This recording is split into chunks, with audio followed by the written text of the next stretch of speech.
In the last year alone, over $30 billion worth of leveraged DeFi positions were liquidated. That's enough capital to fund a small country.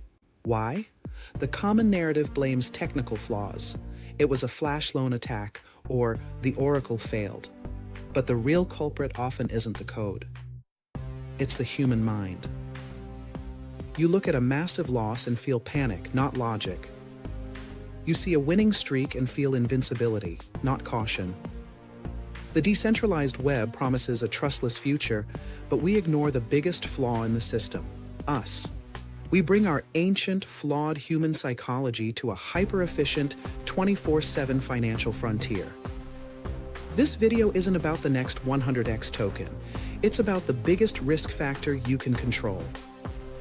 We're going deep into blockchain psychology to dissect the biases costing you money, and more importantly, how to code your way out of them. The loss aversion trap.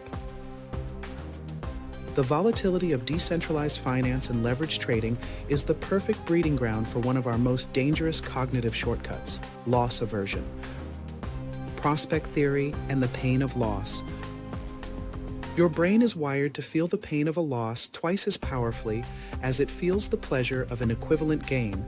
This phenomenon is the core of prospect theory, a foundational concept in behavioral economics. Imagine gaining $1,000 feels good. Now imagine losing $1,000. That loss feels like a punch to the gut. It's a far more powerful motivator than the corresponding gain. How DeFi amplifies loss aversion. In traditional finance, markets close.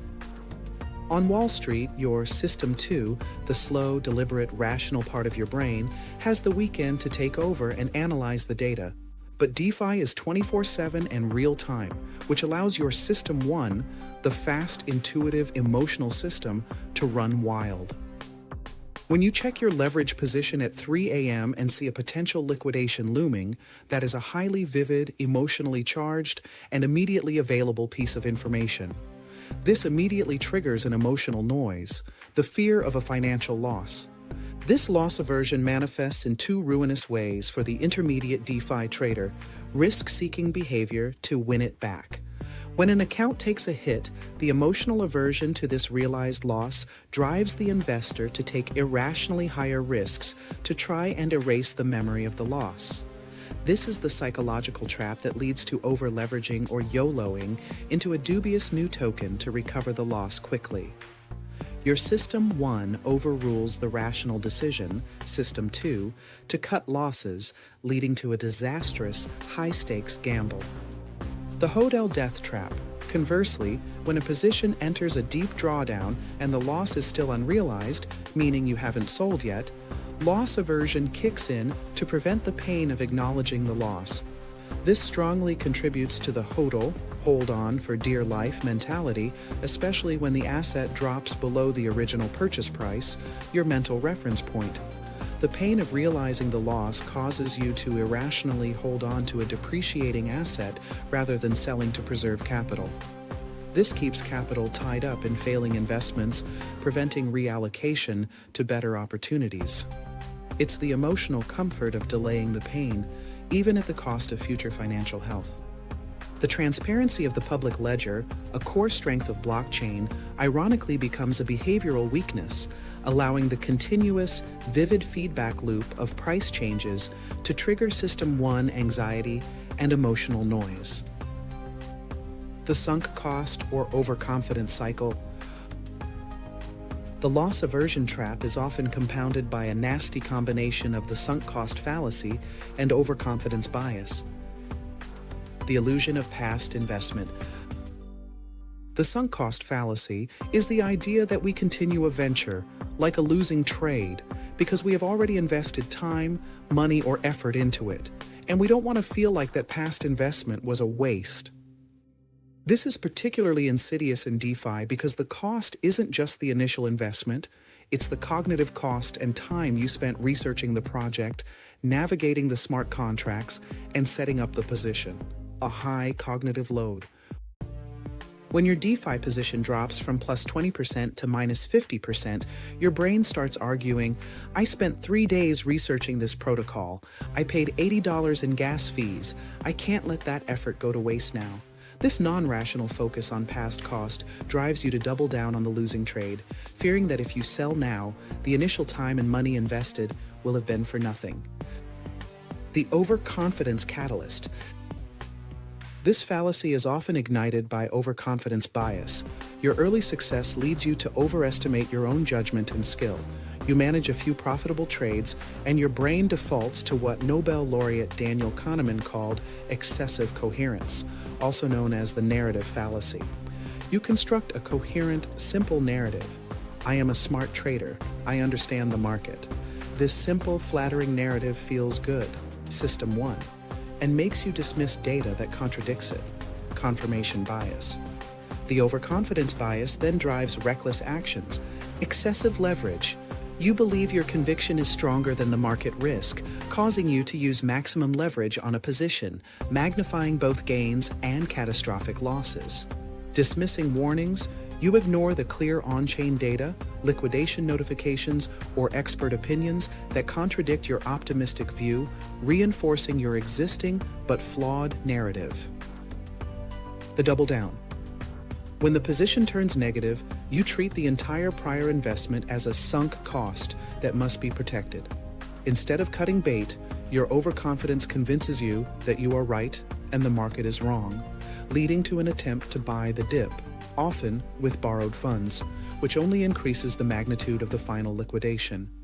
This self-reinforcing cycle of bias is a primary driver of the billions in liquidations, turning sophisticated, trustless financial tools into an emotional roulette wheel.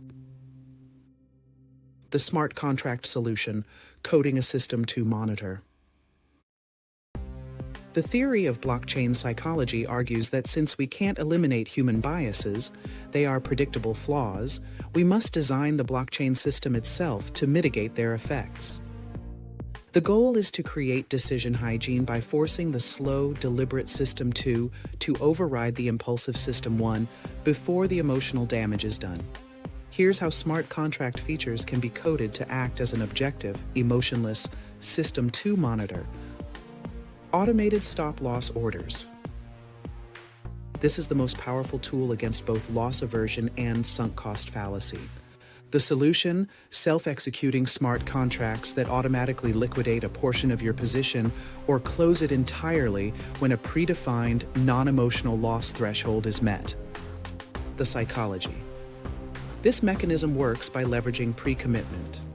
You set the rational rule before the emotional trade starts, System 2 planning. When the panic moment arrives, the code executes the instruction, effectively overriding your impulsive system, one emotional response to hodl or double down. The design: DeFi lending platforms should not only offer this, but nudge users to set it during the initial leverage process, similar to how retirement systems use auto-enrollment to nudge participants towards beneficial decisions. Loss aversion framing for UI. The way information is presented dramatically impacts a user's choice, framing effect. The solution: user interface, UI, features that display a potential loss relative to the potential gains of reallocation rather than the pain of the short-term loss. The psychology: frame the decision away from the pain of losing an absolute amount, loss aversion, towards the gain of preserving capital and investing it better. For example, instead of a button that says sell and realize minus $5,000 loss, the pop-up could frame it as cut exposure and reallocate $15,000 to new opportunities. The design: DeFi dashboards should prioritize displaying portfolio-wide metrics over single asset P&L. Showing how one failing asset is dragging down the whole portfolio encourages the System 2 decision to preserve the larger total capital. Circuit breakers and position limits. These mechanisms fight the initial overconfidence bias and prevent catastrophic loss cascades. The solution: code-level restrictions built into the smart contract that automatically cap the maximum leverage or the maximum percentage of an investor's total protocol-recognized capital that can be deployed in a single high-risk position. The psychology. This introduces friction or a speed bump into the process of reckless risk-taking. If an overconfident trader tries to set a 10x leverage position, the contract rejects it or imposes a mandatory 24-hour cooling-off period before the high-risk transaction can be executed. This forces the trader to stop and engage System 2, thinking before making an impulsive, emotion-driven decision. The design. The refusal notification should clearly explain the behavioral reason for the rejection, e.g., this leverage exceeds protocol-recommended safety limits for volatility exposure, aligning the design with the need for ethical guidance, not manipulation. In closing, master the mind, master the market. The true power of blockchain lies not just in its technical ability to remove intermediaries, but in its potential to build systems that recognize and protect us from our deepest, most costly human flaws. Your greatest risk in the decentralized market isn't a competitor, it's the 2 pounds of flawed, emotional gray matter between your ears. By applying the principles of blockchain psychology, we can finally program smarter money, not just faster money. To help you gain an edge by mastering your mental game, I've created a free loss aversion checklist for DeFi trading. A simple guide to help you set those crucial System 2 pre-commitments before entering a high-risk trade. Find the link in the description. And for a deep dive into all the cognitive biases shaping Web3 and the solutions for a better future, check out my book, Blockchain Psychology, Blockchain, Behavior, and the Quest for a Better Future, available now. What's the one crypto bias that has cost you the most money? Let me know in the comments below.